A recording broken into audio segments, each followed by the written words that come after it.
그래서 9월 이제 가을의 문턱에 서서 어떤 말씀을 우리 성도들에게 전해드릴까 고민하다가 갑자기 문득 하나님이 주시는 이 메네메네 데겔 우바르신이라는 음성이 들려서 오늘 이 말씀 가지고 우리 함께 은혜를 나누었으면 좋겠습니다.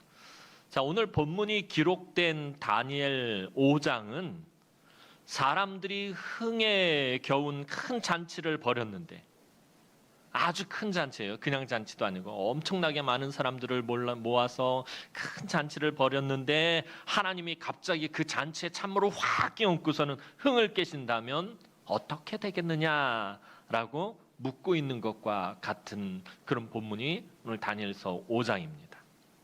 오늘 다니엘서 5장을 제대로 이해를 하려면 사실 앞에 1장, 2장, 3장, 4장을 다 읽어봐야 돼요. 그러니까 제가 오늘 설교를 마치고 나면 여러분들 집에 돌아가셔서 다니엘서 1장부터 다시 읽어보셔야 됩니다. 1장부터 5장까지 말씀을 깊게 정독하시면서 다시 한번 묵상해 보셨으면 좋겠습니다. 바벨론에 너무나도 뛰어나고 탁월했던 왕 느부갓네살이에요. 바벨론 역사 속에서 이 느부갓네살 왕 같은 왕이 없었습니다. 물론 처음에는 너무 포악하고 난폭하고 악한 왕이었지만 그가 점점 변해서 나중에는 하나님을 찬양하는 그런 자리까지 이르는 아주 굉장히 능력 있었던 왕이 바로 이 느부갓네살 왕입니다. 예루살렘을 침략해서 예루살렘 성을 완전히 회파하고 성전을 완전히 박살을 내버린 왕이기도 하고요. 세상적으로 봤을 때 참 유능한 왕이기도 했던 사람이 이 느부갓네살입니다. 그런데 이 느부갓네살의 뒤를 이어서 그 아들 벨사살이 왕이 되었습니다. 어느 날 밤에 벨사살이 5장, 오늘 본문이 기록된 5장 1절을 보면은 1000명의 귀족을 불러 모아서 잔치를 열었다라고 말하면서 5장을 시작하고 있습니다. 어느 날 밤에 뜬금없이 벨사살이 귀족 1000명을 불러 모아가지고서는 아주 크게 잔치를 열었습니다. 한참 술을 마시고 잔치를 즐기고 있는데 아주 불길한 불청객이 갑자기 나타났습니다. 그 불청객은 사람의 손가락이었습니다. 몸뚱아리는 없고 사람의 손만 나타나가지고 이 손가락이 왕궁 촛대 맞은편 벽에다가 글을 쓰기 시작하는 것이었습니다. 이 모습이 그냥 우리는 아는 이야기라서 별 이렇게 감흥이 없이 읽겠지만, 만약에 여러분들이 이 당시에 이 잔치에 참석한 사람이라고 생각해보세요. 갑자기 뜬금없이 이따만한 손가락만 나타나가지고 이 손가락이 저쪽 벽에다 글씨를 쓴다고 생각을 해보시기 바랍니다. 이런 기괴한 일이 없을 것입니다. 이 모습을 보고 있던 벨사살 왕과 많은 사람들이 얼굴이 하얗게 질려서 벌벌 떨고 있었습니다. 문제는 그 손가락이 벽에 쓴 그 글을 읽고 해석해서 설명해 줄 사람이 아무도 없었다라는 것입니다. 그때 왕비가 나타나서 거룩한 신들의 영이 있는 지혜자인 이 다니엘이라는 사람이 있는데, 이 다니엘은 선왕이었던 느부갓네살 때부터 이 느부갓네살 왕이 꿈을 꾸면 그 꿈을 해석해주고 어려운 문제들이 있으면 그 어려운 문제들을 지혜롭게 잘 해결해준 사람이니까 그 사람을 불러라 라고 말을 합니다. 그러자 벨사살 왕은 급히 다니엘을 불렀고 그 손가락이 쓴 글씨의 내용을 다니엘이 설명해 주는 것이 바로 이 5장, 다니엘 5장의 내용입니다. 다니엘서의 앞선 장들은 아까 말씀드렸던 것처럼 이 5장과 사실은 긴밀하게 연결이 되어 있습니다. 모두 하나님의 중요한 메시지를 담고 있습니다. 1장은 범죄한 백성들을 기억하시고 아무 자격 없는 자들에게 은혜를 베푸시는 하나님의 모습이 나타납니다. 하나님은 포로로 끌려온 다니엘과 세 친구들을 불쌍히 여기셔서 느부갓네살 왕의 눈에 띄는 은혜를 베풀어 주십니다. 여러분, 유다 백성들이 왜 바벨론의 포로로 끌려온 것입니까? 하나님의 말씀에 순종하지 않고 우상을 숭배하고 온갖 악하고 더럽고 음란한 죄를 저질러서 이방 사람들과 전혀 구별이 되지 않고 오히려 이방 사람들보다 더 악한 죄를 저질렀기 때문에 하나님께서 유다를 멸망시키고 느부갓네살 손에 의해서 멸망시키고 그들을 다 포로로 끌려가게 하셨던 것입니다. 그러니까 이 포로로 끌려온 백성들, 이 유다 백성들은 사실 그들이 하나님의 은혜 받을 자격조차도 없는 사람들이었다라는 것을 의미하는 것입니다. 그런데 그렇게 자격 없는 자들에게까지 하나님은 은혜를 베푸셨다는 거예요. 포로로 끌려온 이 다니엘, 사드락과 메삭과 아벳느고, 이들이 정말 어떻게 해서든지 하나님의 말씀대로 살려고 몸부림치는 그 모습을 보시고 하나님께서 크신 은혜를 베풀어 주셨다. 그래서 이 느부갓네살 왕의 눈에 띄도록 하나님이 만드셨다라는 내용이 1장의 내용입니다.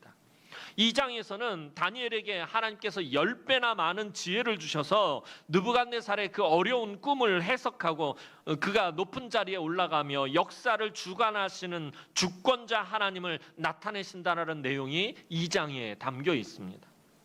3장에서는 포로로 끌려와 고통을 당하는 백성들을 상징하는 다니엘과 그 세 친구들의 모습, 그들의 모습, 고난의 풀무불 속에서 고통을 당하는 그들과 함께 해주시는 하나님을 나타내는 것이 이 3장의 내용입니다. 그러니까 이 다니엘의 세 친구들이 풀무불에서 그들이 하나님만 섬기기 위해서 우상 숭배하지 않고 하나님만 섬기기 위해서 이 고난의 풀무불 속으로 들어간 것이 마치 이스라엘 백성들이, 유다의 백성들이 포로로 끌려와서 고난을 당하고 있는 그 모습을 상징하는 거예요. 그런데 이 다니엘의 세 친구들이 그 7배나 뜨거운 풀무불 속에서도 살아날 수 있었던 것은 하나님이 함께 하셨기 때문입니다. 그 사랑하는 백성들이 어떤 고난과 고통을 당할지라도 하나님은 함께 하신다는 것, 원수의 나라에 포로로 끌려와서 그들이 모진 수모를 당해도 하나님은 함께 하신다라는 것을 보여주는 것이, 그것이 바로 다니엘서 3장입니다. 그리고 4장에서는 아무리 악한 사람이라도 자비를 베푸시는 하나님을 나타내십니다. 이 4장, 다니엘서 4장은 느부갓네살과 다니엘의 이야기가 주를 이룹니다. 느부갓네살을 하나님께서 그 느부갓네살을 채워가지고 그에게 총명함을 뺏어가고, 그래서 그가 왕의 자리에서 쫓겨나가지고 이 들에서 막 거하는 그런 모습들이 기록되어 있습니다. 그런데 하나님이 느부갓네살에게 다시 총명함을 주시고 그에게 다시 능력을 회복시키시고, 그래서 그가 다시 이 바벨론을 다스리는 아주 능력의 왕으로 세워지는데, 그때 이 느부갓네살이 하나님을 찬양하고 하나님을 섬기고 하나님을 경배하는 자리로 나아가는 이야기가 이 다니엘서 4장입니다. 그러니까 바벨론의 악한 왕 느부갓네살에게도 자비를 베푸셔서 그가 하나님을 인정하고 하나님을 섬기고 찬양하게 만드셨다라는 내용이 다니엘서 4장의 내용입니다. 자, 이렇게 1장에서 4장까지는 하나님이 베푸시는 놀라운 은혜와 사랑과 긍휼을 기록하고 있습니다. 그런데 하나님의 은혜는요, 이 1장과 4장에 이런 모습만 있는 것이 아니다라는 거예요. 여러분, 오늘 우리가 신앙생활하면서 저와 여러분들이 생각하는 하나님의 은혜라는 것이 도대체 뭡니까? 늘 말씀드리지만 우리는 항상 나에게 유익한 것, 나에게 좋은 것, 나에게 기쁨이 만족이 되는 것들을 주로 은혜라고 생각을 한다는 거예요.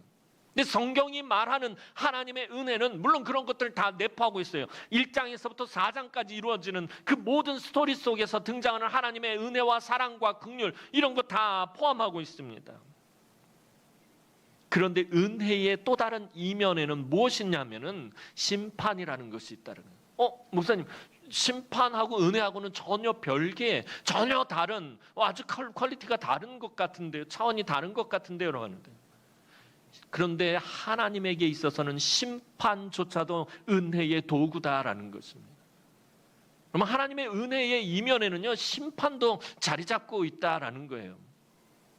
왜냐하면 새벽에 이사야서를 제가 강의하면서 이사야서를 통해서 제가 깨닫고 성도들에게 계속 강조해서 하는 얘기가 뭐예요? 하나님께서 심판하시는 목적이 무엇이냐라는 거예요. 멸망시키고 죽이고 사라지게 하기 위해서가 아니다라는 것입니다. 심판의 목적은 구원하심에 있기 때문에 심판이 은혜의 이면이다라고 말할 수 있다라는 것입니다. 이 5장에서는, 이 앞에서 1장에서 4장까지는 하나님이 베푸시는 놀라운 사랑과 은혜와 긍휼에 대해서 기록하고 있는데, 이 5장에서는 이전 장들과는 전혀 다른 심판에 대해서 선포하고 있다는 거예요. 이 1장에서 5장까지의 스토리는요, 한 세트의 한 묶음이에요.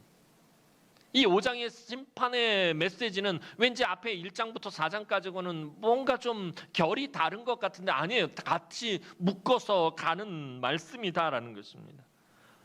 5장의 핵심은 단 하나입니다. 하나님 앞에서 죄를 회개하지 않는 자는 심판을 받는다라는 거예요. 이건 다니엘서 5장만의 이야기가 아니라 성경 전체의 이야기입니다. 하나님 앞에서 그 죄를 회개하지 않는 사람은 심판을 받는다라는 것입니다.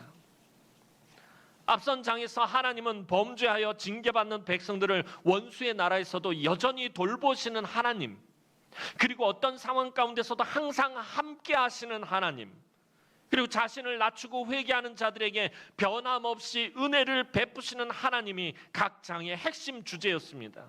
그런데 이 은혜로우시고 자비하신 하나님이 이제 회개하지 않을 때 어떻게 심판하시는지에 대해서 경고하고 있는 것이 바로 다니엘서 5장의 내용입니다.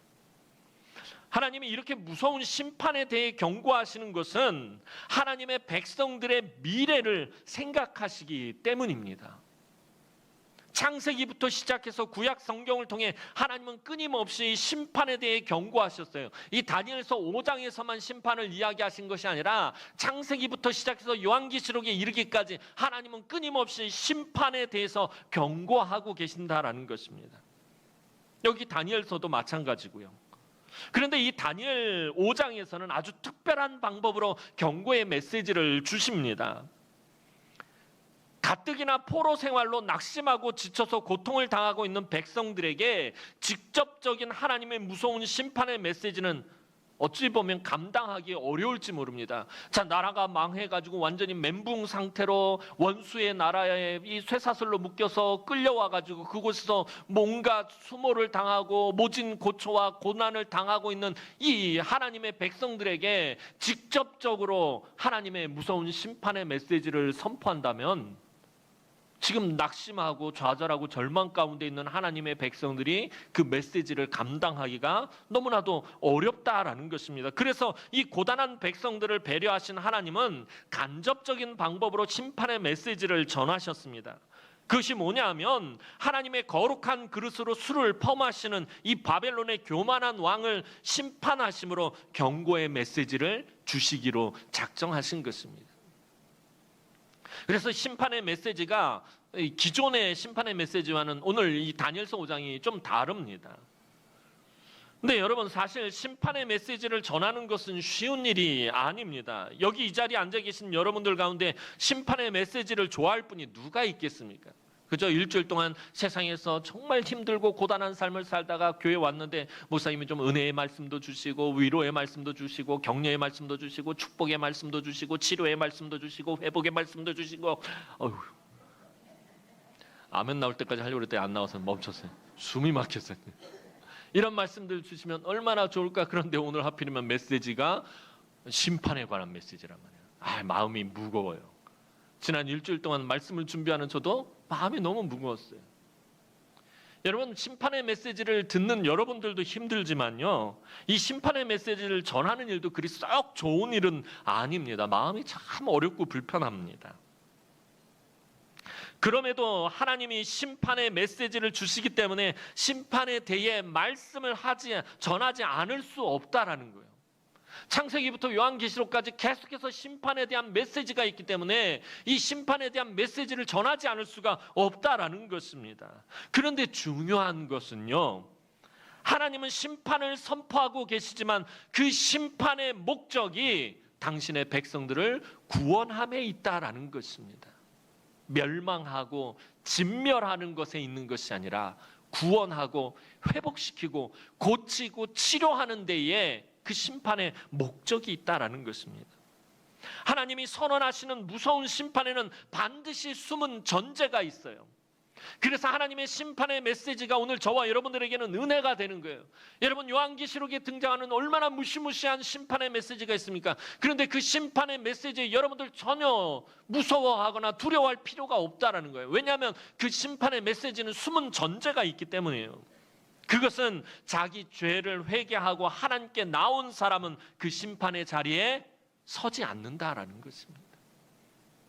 그 심판에 해당되지 않는다라는 거예요. 자기 죄를 회개하고 예수 그리스도의 십자가를 붙잡는 사람은 절대로 성경에 기록된 그 무시무시한 심판들 해당되지 않는다라는 것입니다. 오늘 다니엘 5장도 사실은 그것을 말씀하고 있는 것입니다. 다시 벨사살 이야기로 돌아오겠습니다. 벨사살은 아수르 이후에 세계를 두려움에 떨게 한 이 대제국 바벨론의 아주 무섭고 포악한 통치자였습니다. 그런데 겉으로 보기에는 화려하고 강력한 이 바벨론이 사실은 지금 빠른 속도로 망해가고 있었습니다. 오늘 귀족 1000명과 잔치를 열고 있는 벨사살의 모습만 본다면 바벨론이 아무 문제도 없고 망할 수도 없는 것 같지만 사실은 지금 바벨론은 큰 위기 가운데 빠져 있습니다. 왜냐하면 지금 성 밖에는 메대와 바사의 연합군이 성을 포위하고 있었기 때문입니다. 벨사살은요, 원래 느부갓네살의 아들이 아닙니다. 근데 다니엘서를 읽다 보면 느부갓네살의 아들로 표현이 되는데 성경에서 예전에도 말씀을 드렸어요. 누구누구의 아들이란 표현은 누구누구의 후손, 누구누구의 자손이란 그런 의미도 가지고 있어요. 누구누구의 아버지라는 그 표현은 누구누구의 조상이란 이런 의미도 가지고 있습니다. 가장 유능하고 결국에는 하나님을 섬기고 찬양하게 된 바벨론 왕 느부갓네살이 죽고 그의 아들 사실은 벨사살이 아니라 세계사를 보면 아벨마르둑이라는 사람이 있는데 이게 느부갓네살의 아들이에요. 이 아벨마르둑이 왕이 됩니다. 그런데 2년 만에 그의 매부였던 네리글레살에게 의해서 암살을 당하고 그 왕위를 빼앗깁니다. 네리글레살이 4년을 다스리다가 죽고 그의 아들 라바시마르둑, 이름도 어렵네. 라바시마르둑이 왕이 됩니다. 이 라바시마르둑은 1년이 못 되어서 느부갓네살의 사위인 나보니두스라는 사람에게 살해를 당하고 왕위를 빼앗깁니다.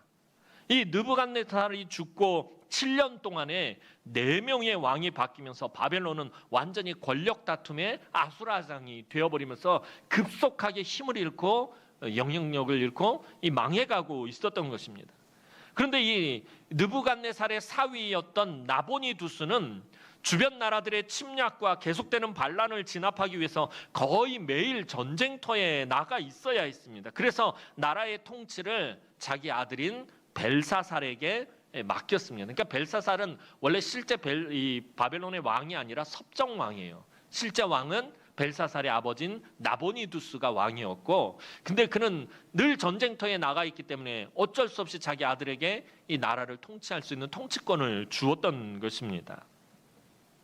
그러니까 이 벨사살은 느부갓네살의 아들이 아니라 느부갓네살의 외손자였습니다. 그러니까 느부갓네살의 아들이란 표현은 느부갓네살의 후손이란 그런 의미를 갖는 것입니다. 자, 그런데 벨사살은 이 느부갓네살처럼 능력 있는 왕이 아니라 백성들을 막 함부로 죽이고 학대하고 괴롭히며 폭정을 일삼는 아주 악한 왕이었습니다. 그래서 백성들의 원한이 아주 크게 맺혀 있었습니다. 그러던 중에 벨사살의 아버지였던 나보니두스가 그만 메대와 바사의 연합군과의 전쟁에서 크게 패하며 전사하고 맙니다. 그리고 메대와 바사의 연합군은 바벨론의 순식간에 밀려와서 포위하고 공격을 퍼붓고 있었으며 이때 벨사살이 흥에 겨워 잔치를 벌이고 있었다라는 거예요. 이게 다니엘서 5장의 배경인 거예요. 자, 메대와 바사가 벨사살의 아버지인 나보니두스를 죽이고 전쟁에 승리해서 지금 바벨론으로 쳐들어와서 성을 포위했는데 이 벨사살은 귀족 1000명을 불러다가 잔치를 벌이고 있는 거예요. 이 역사학자들에 의하면은 벨사살이 자기가 사실은 진짜 왕이 아니었잖아요. 나보니두스가 자기 아버지가 왕이었는데 자기 아버지가 죽음으로 인해 자기가 진짜 이제 바벨론 왕이 됐다 기뻐서 잔치를 열은 것이다라고 말해요. 얼마나 패역한 왕입니까?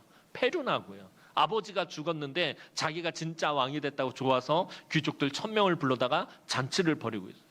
근데 성 밖에는 지금 메대와 바사의 연합군이 성을 포위하고서 지금 계속 공격하고 있는 이런 상황 가운데서 지금 술 파티를 벌이고 있었다라는 것입니다. 근데 벨사살이 이렇게 위기의 순간에도 마음을 놓고 잔치를 벌일 수 있었던 것은 이 바벨론 성벽이 이게 그 당시에 세계에서 가장 견고한 성이었다고 합니다. 성벽이 4겹으로 되어 있어요. 우리가 잘 아는 여리고성이 외벽과 내벽으로 2겹으로 되어 있는데 이 바벨론 성은 4겹으로 되어 있었다고 합니다. 그리고 높이가 어떤 학자에 의하면 그 높이가 한 100m 정도 됐다고 그래요.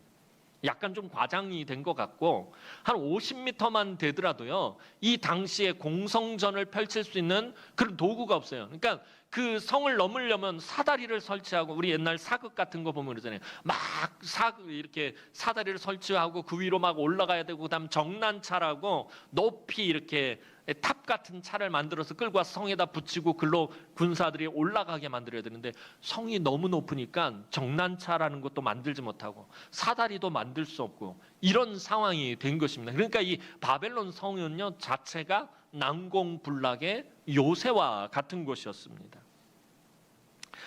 계속된 메대와 바사의 연합군의 공격에도 그만 끄떡이 없었던 거예요. 도저히 어떻게 이 성을 함락시킬 수가 없는 거예요. 아무리 강한 군대를 이끌고 와도 이 성은 이 당시에는 도대체 넘을 수가 없는 그런 성이었다라는 거예요. 그래서 벨사살은 그런 연합군을 조롱하기 위해서 잔치를 연 것이었습니다. 그런데 여기서 벨사살은 성의 안전을 과신한 나머지 해서는 안 될 일을 하고 맙니다. 벨사살은 자기 그 외조부였던 느부갓네살이 예루살렘을 멸망시키고 예루살렘 성전을 파괴하고 그 예루살렘 성전에 있었던 그 거룩한 기구들을 다 전리품으로 이 바벨론으로 가지고 왔는데, 이 벨사살은 그 하나님의 성전 기구들로 모든 사람들과 함께 거기다 술을 들이부어서 마시면서 하나님을 모욕하고 말았습니다. 결국 그날 밤 벨사살은 하나님의 심판을 받고 바벨론은 망하게 됩니다. 아니, 그 난공불락의 성이 왜 그날 밤 하룻밤 사이에 망하게 된 것입니까? 벨사살의 폭정에 지친 백성들이 성문을 열어서 메대와 바사의 연합군이 그만 성을 손쉽게 함락하고 말아버린 거예요. 너무 허무하게 바벨론은 망해버린 거예요. 벨사살이 너무 폭정을 하니까 백성들이 그 폭정에 아주 질려버려가지고서는 그날 밤에 어쭈 왕이 이제 귀족들을 불러다 잔치까지 벌이네. 백성들이 막 화가 나가지고서는 밀란이 일어난 거예요. 그래서 성문을 열어버립니다. 그리고 메대와 바사의 연합군, 그 수장이었던 고레스, 다리오를 받아들입니다. 이때 고레스가 너무 쉽게 그 바벨론을 정복하고 들어왔기 때문에 이 바벨론의 포로로 끌려왔던 그 백성들에게 너희들은 다 자기 고향으로 돌아가서 너희들이 섬기는 신을 섬겨도 좋다라고 조서를 내리게 됩니다. 그게 바로 수룹바벨과 예수아가 예루살렘으로 돌아와서 성전을 짓게 되는 역사적 배경이 이 다니엘서 5장에서 사실은 만들어지는 것입니다. 아무튼 이 벨사살 왕의 폭정에 백성들이 성문을 열어가지고 메대와 바사의 연합군이 손쉽게 바벨론을 멸망시켜 버리게 된 것입니다. 자, 그렇게 흥겹게 술판을 벌이고 하나님을 모욕하던 벨사살 앞에, 자 5장의 본문으로 돌아갑시다. 사람의 손가락이 나타나서 글씨를 쓴 것이에요. 그렇게 두려워 떨고 있던 벨사살 앞에 나타난 다니엘이 이제 그 글씨에 대해서 설명을 하기 시작을 합니다. 자, 오늘 본문 25절 말씀 보도록 하겠습니다. 오늘 본문 25절 말씀입니다. 시작. 기록된 글자는 이것이니 곧 메네메네 데겔 우바르시니라. 자, 기록된 글자가 메네메네 데겔 우바르신이라는 글자였는데 아무도 읽지 못하고 뜻을 알지도 못하던 글을 다니엘은 보자마자 읽어버렸어요. 근데 이 글자가요, 사실은 그 당시의 공용어인 아람어로 기록되어 있기 때문에 그 자리에 있었던 사람들이 사실 읽을 수는 있었어요. 그럼에도 불구하고 읽지도 못하고 뜻도 알지 못했던 이유는 뭐냐면 도무지 이게 너무 난해한 내용이라서 이해를 못해서 그렇게 표현을 하고 있는 것입니다. 그런데 다니엘은 오자마자 이 글자는 메네메네 데겔 우바르신이라는 글자입니다 라고 그것을 읽어내 버린 것입니다. 여러분, 이 메네메네 대겔 우바르신은 당시 메소포타미아 지역의 공용어인, 조금 전에 말씀드렸던 아람어로서 뜻이 뭐냐 하면 세어보고 달아보아도 부족하여 조각내어 버리겠다라는 이런 의미를 담고 있는 말입니다. 하나님이 바벨론과 벨사살의 죄를 다 세어보고 살펴보시니 그 죄의 무게가 무거워서 심판하여 이 나라를 다른 나라에게 나누어 주겠다라는 의미가 담긴 말이 바로 이 메네메네 데겔 우바르신이라는 말입니다. 다니엘의 해석, 좀 더 본격적인 해석이 이어집니다. 26절 말씀 보겠습니다. 26절 말씀입니다. 시작. 그 글을 해석하건대 메네는 하나님이 이미 왕의 나라의 시대를 세워서 그것을 끝나게 하셨다 하니요. 자, 이 메네 할 때 이 메네라는 말은 하나님이 인간의 모든 날을 낱낱이 세어 보신다, 그러니까 세어 본다라는 뜻을 담고 있는 말이에요. 하나님이 사람의 모든 것을 낱낱이 세어 보신다라는 거예요. 여러분, 하나님이 이렇게 셀 때, 계산할 때 언제입니까? 하나님이 무언가를 계산하실 때, 무언가를 세어 보실 때는 주신 것을 도로 찾으실 때입니다. 예수님의 달란트 비유를 보면 주인이 종들에게 각기 달란트를 맡긴 후에 먼 나라에 갔다가 오랜 후에 다시 돌아와서 분명히 맡긴 것을 찾기 위해 무엇 한다고 그러죠? 결산하매라고 이야기하고 있어요. 계산하다라고. 종들에게 맡긴 것을 다시 되찾기 위해서 주인이 계산하더라라고 예수님의 달란트 비유에 말하고 있습니다. 하나님이 세어보시는 것은, 하나님이 계산하시는 것은 모두 다 찾으시기 위해서입니다. 즉 하나님은 오늘 우리에게도 맡기신 모든 것을 다 찾기 위해서 계산하시는 날이 반드시 있다라는 의미가 담긴 게 이 메네라는 말입니다. 오늘 저와 여러분들이 가지고 있는 이 육체, 또 여러분들이 저와 여러분이 가지고 있는 지식, 또 그 외의 여러 가지 소유들, 모든 것들 다 하나님이 주신 것이에요. 그런데 이 모든 것을 하나님이 계산하시는 날이 있다는 거예요. 우리의 육체까지 다 찾으시는 날이 분명히 있다라는 것입니다. 그런 의미가 담긴 말이 바로 이 메네라는 말입니다. 여러분 27절 말씀 보도록 하겠습니다. 27절 말씀입니다. 다니엘이 계속해서 해석을 합니다. 27절 말씀 보겠습니다. 시작. 데겔은 왕을 저울에 달아보니 부족함이 보였다 하미요. 자, 이 데겔이라는 말은 달아보다라는 의미를 가지고 있어요. 하나님이 우리 인생의 무게를 하나님의 저울에 달아보신다라는 뜻을 담고 있습니다. 다시 말해서 우리의 인생은 하나님이 원하시는 만큼 무게가 나가야 한다는 것입니다. 하나님의 저울에 우리의 인생을 달아보았을 때 하나님이 원하시는 무게가 있는데 그 원하시는 만큼 무게가 나가야 한다는 것이에요. 그런데 벨사살은 한참 부족했다는 거예요. 벨사살의 인생을 하나님의 저울에 달아봤더니 너무 가벼웠던 거예요. 하나님이 원하시는 만큼의 무게가 나가지 않는 것이었습니다. 그의 아버지였던 느부갓네살은, 그의 외조부였던 느부갓네살은 처음에는 너무 가벼웠지만 나중에는 그의 무게가 하나님이 받으실 만한 무게였습니다. 근데 이 벨사살은 이 너무너무 가벼웠다라는 거예요. 선과 의와 겸손의 무게가 깃털처럼 가벼웠습니다. 반면에 벨사살에게 무거운 것이 있다면 교만과 방탕과 죄악의 무게만이 무거웠습니다. 너무 무거웠습니다. 하나님의 저울에 달아보았을 때 얼마나 부족했는지 그날 밤에 즉시로 벨사살은 심판을 맞고 말았습니다. 5장 30절과 31절을 보면 그날 밤에 벨사살이 죽임을 당하고 메대 사람 다리오가 나라를 얻었는데 라고 말하고 있어요. 그날 밤에 얼마나 무게가 안 나갔는지 하나님의 저울에 달아보았더니 그날 밤에 하나님께서 벨사살을 망하게 하셨다는 거예요. 여러분, 인생에서 중요한 것은 얼마나 오래 살았느냐가 아니라 하나님의 저울 앞에서 얼마나 무겁게 살았느냐라는 것입니다. 한국 선교사에서 정말 아주 중요한 위치를 차지하고 있는 토마스 선교사님, 평양의 대동강변에 내리자마자 죽임을 당했던, 성경 하나 전해주고 죽임을 당했던 20대 초반의 그 선교사님, 볼 때는 그러잖아요. 세상적으로 볼 때는 너무 허망한 개죽음이잖아요. 20대 초반에 와가지고 아무것도 하지 못하고 죽임을 당하고 순교를 합니다. 순교의 피를 평양 대동강변에 흘려요. 그런데 그 토마스 선교사님의 인생의 무게를 하나님의 저울에 달아보았을 때 그의 인생은 비록 짧았지만 20여 년의 짧은 생이었지만 그의 무게는, 그 인생의 무게는 하나님이 원하시는 만큼의 무게였다라는 거예요. 오늘 저와 여러분들의 인생의 무게는 하나님 앞에서 도대체 얼마나 되겠느냐라는 것입니다.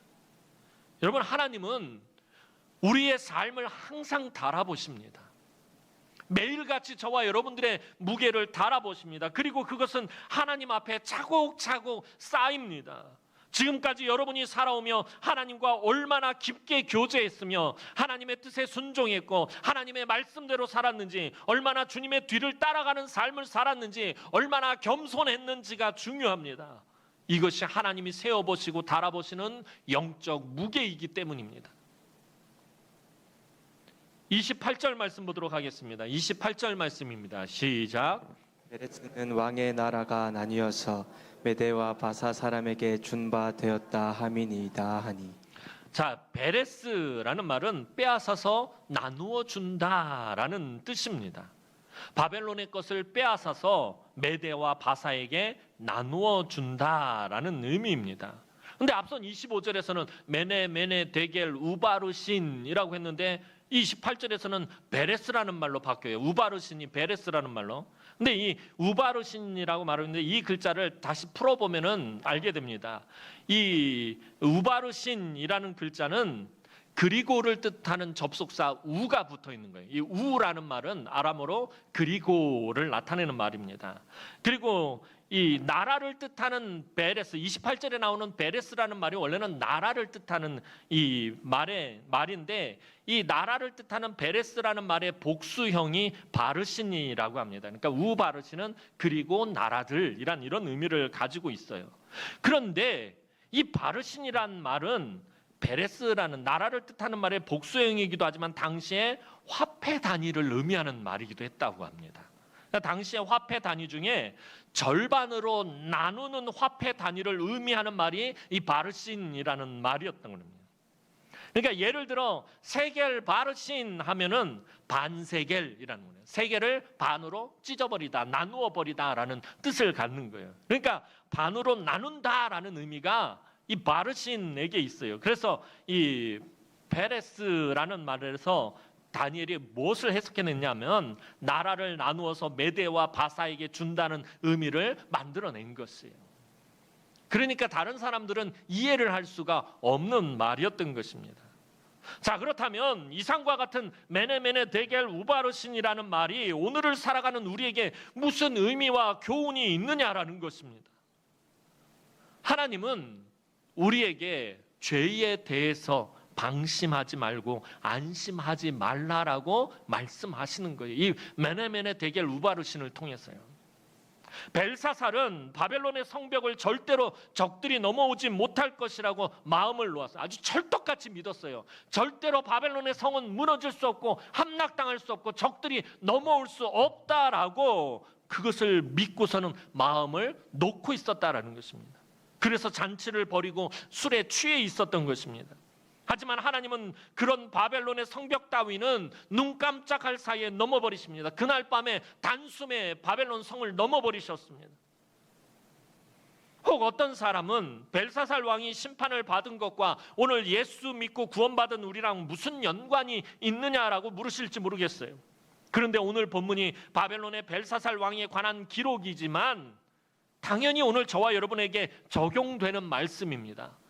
왜냐하면 다니엘서는 바벨론 사람이 읽으라고 기록된 것이 아니라 하나님의 백성들이 읽을 목적으로 기록된 것이기 때문입니다.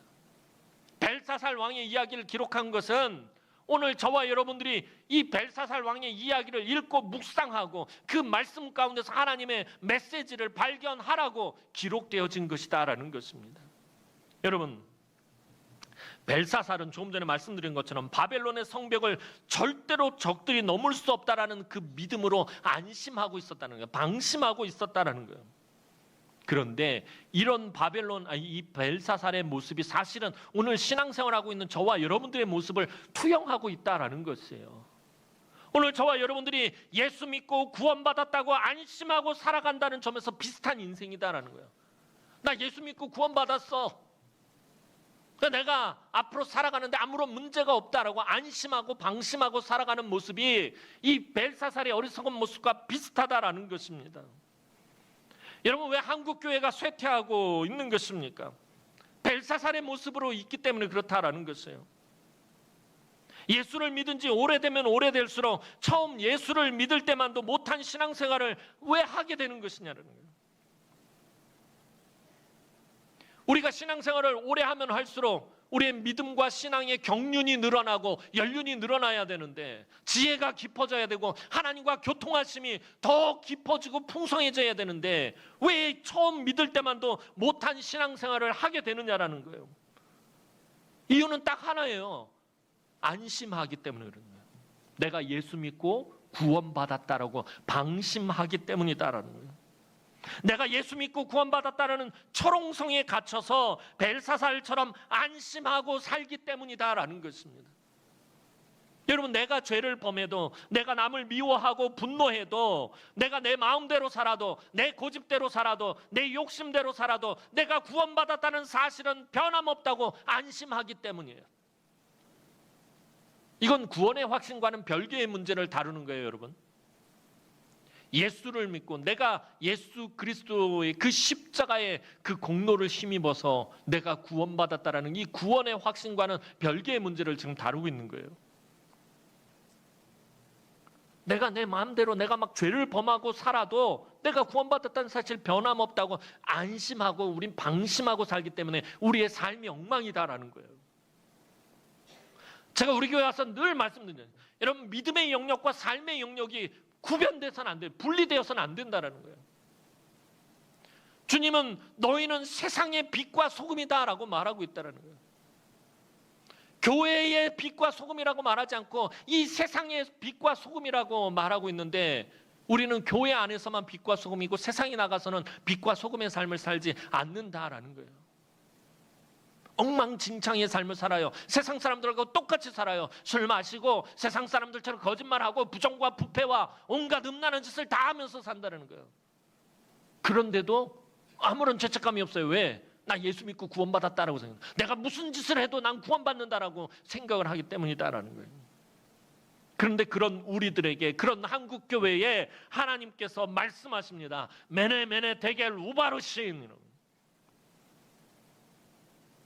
여러분의 신앙의 무게를 세워보고 달아보았더니 너무나도 부족하다라는 것입니다. 인애가 부족했고, 사랑이 부족했고, 용서가 부족했고, 겸손이 부족했고, 순종이 부족했고, 감사가 부족했고, 충성이 부족했다라는 것입니다. 여러분, 선함을 세워볼 수 없고, 섬김을 세워볼 수 없고, 간절한 부르짖음을 세워볼 수 없고, 온전한 예배를 세워볼 수 없고, 선교와 구제를 세워볼 수 없다라는 것입니다. 예수를 믿는다고 말하는 저와 여러분에게 하나님은 세워보고 달아보니 너무나도 부족하다라는 것입니다. 목사인 저도 하나님이 세워보고 달아보니 아무것도 남는 게 없더라는 거예요. 한국교회 목사들을 다 세워보고 달아보았더니 너무나도 가볍더라는 거예요. 사랑하는 성도 여러분, 하나님의 독생자를 우리 죄 때문에 죽게 하심으로 하나님은 우리에게 놀라운 구속의 은혜를 값없이 베풀어 주셨습니다. 그런데 이제 예수의 보혈이 있으므로 계속 우리가 탐욕과 욕망과 분노와 가시와 쓴뿌리들로 진리를 더럽히며 살아도 무사할 수 있다라고 생각한다면 얼마나 어리석은 일이겠느냐라는 거예요. 내가 무슨 죄를 저질러도 하나님은 개의치 않으실 거야. 왜? 난 예수 믿으니까. 굉장히 어리석은 생각이다라는 것입니다. 예수 믿는다고 말하면서 입으로 또 온갖 저주를 다 뿜어내고 온갖 욕을 다 하고 다른 사람 미워하고 분노하고 삶이 엉망이어도 난 괜찮아, 하나님이 용납해 주실 것이니까. 매우 어리석은 생각이다라는 것입니다. 우리가 전심으로 죄를 자복하고 용서를 구하면 하나님은 우리에게 놀라운 구원의 은혜를 베풀어 주셔요. 우리의 죄를 기억하지 않으셔요. 우리의 죄를 도말해 주셔요. 우리의 죄가 동에서 서와 같이 먼 것처럼 하나님 그렇게 멀게 해주시는 거예요. 그런데 우리가 하나님의 이 놀라운 은혜와 사랑을 악용하고 오용한다면 너무나도 어리석다라는 것을 오늘 본문은 우리에게 알려주고 있는 것입니다. 여러분, 우리가 죄를 버릴 마음은 없으면서 십자가를 버젓이 바라보며 예수님의 옆구리 상처를 헤집고 손을 넣어 그 피를 받아 죄를 가리는 데 쓰려고 할 때가 얼마나 많느냐라는 거예요. 죄를 버릴 마음은 없는데 난 예수 믿으니까 용서받는다라고 이런 말을 한다라는 거예요. 이런 생각을 한다라는 거예요. 주님의 상처난 그 옆구리를 다시 헤집고서 그 피로 내 손을 씻고 내 죄를 가리려고 든다는 거예요. 여러분은 이런 일을 하면서도 감히 하나님은 어김없이 나를 용서해 주실 거야 하며 또다시 죄악의 길로 달려가지는 않느냐라는 거예요. 자기 아들을 아낌없이 십자가에 죽기까지 내어주시며 그 아들의 생명으로 우리 죄값을 치르게 하신 하나님 아버지께 우리가 어떤 짓을 하고 있는지 안다면 절대로 그분의 의로우신 심판을 의심할 수 없다라는 것입니다. 사랑하는 성도 여러분, 우리의 연약하고 부족하고 어리석고 욕심 많고 더러운 죄악이 많고 허물 많은 모습을 보며 애통해 하시기 바랍니다. 그것을 합리화하거나 당연시 여기거나 핑계를 대지 마시고, 여러분, 우리가 아무리 예수 믿는다 하지만 살아가면서 실수하고 실족하고 시험에 들고 넘어지고 부족한 모습들이 나타나게 되어 있어요. 목사인 저도 마찬가지고요. 그런데 그거를 합리화하거나 그걸 타당하게 만들지 마시고 그런 것을 볼 때 어떻게 해야 되나? 애통해야 한다는 거예요. 하나님은 우리를 위해 독생자를 아낌없이 내어주셨는데 여전히 나의 이기심과 탐심과 정욕으로 살아가는 나의 모습을 보고 애통해하고 통분해야 한다는 거예요. 하나님은 예수 그리스도를 죽기까지 십자가에서 아낌없이 희생하셨는데 나는 오늘도 또 죄를 버리지 못하고, 하나님, 내가 오늘도 죄를 범하고 살고 오늘도 내가 연약하고 부족한 모습으로 살아갑니다. 그것을 애통해하며 통분해야 한다는 거예요. 그렇지 않으면 하나님은 우리 삶에 메네메네 데겔 우바르신이라고 쓰실 것이다 라는 것입니다. 내가 너를 세어보고 달아보았더니 너무 가볍더라. 하나님이 세어보고 달아보았을 때 조금도 부족함이 없는 우리 남흥의 성도들이 되기를 소망합니다. 여러분들의 삶을 하나님이 달아보고 세어보았더니 오히려 하나님 기뻐하시는 거예요. 10달란트, 5달란트 남긴 그 종들처럼 착하고 충성된 종아, 네가 참 수고했구나. 나와 함께 잔치에 참여하리라. 세어보고 계산해봤더니 너무 많은 거예요. 너무 많이 남긴 거예요. 주인이 너무 기쁜 거예요. 우리 지난번에 야곱 이야기했을 때 그 인생이 마지막이 처음보다 나았던 인생이 되었던 건, 마지막에 가서 야곱의 인생을 하나님이 달아보았더니 너무 많이 남은 거예요. 우리 어른들, 하나님께서 우리 어른들의 인생을 달아보았더니 하나님 기쁨이 되었으면 좋겠어요. 그러면 사도 바울이 말했던 것처럼 내가 예수 그리스도를 본받는 것처럼 너희는 나를 본받는 자가 되어라 라고 사도 바울이 말했던 것처럼 우리 어른들을 비롯해서 또 우리 젊은 세대들, 우리 나이 어린 어린이들까지도 하나님이 세어보고 달아보았을 때, 남은교회 성도들 전체를 달아보았을 때 하나님이 막 기뻐하셨으면 좋겠어요.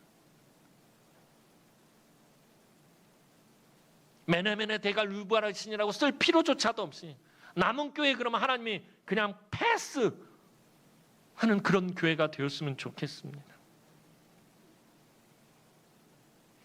또 다른 죄를 범하기 위해서 주를 찾는 것이 아니라 세상에 썩어지고 없어질 것들로 내 삶을 채우기 위해 주님을 이용하는 것이 아니라 나의 죄를 애통해하며 늘 주님을 찾고 구하는 우리 남흥의 성도들이 되었으면 좋겠습니다.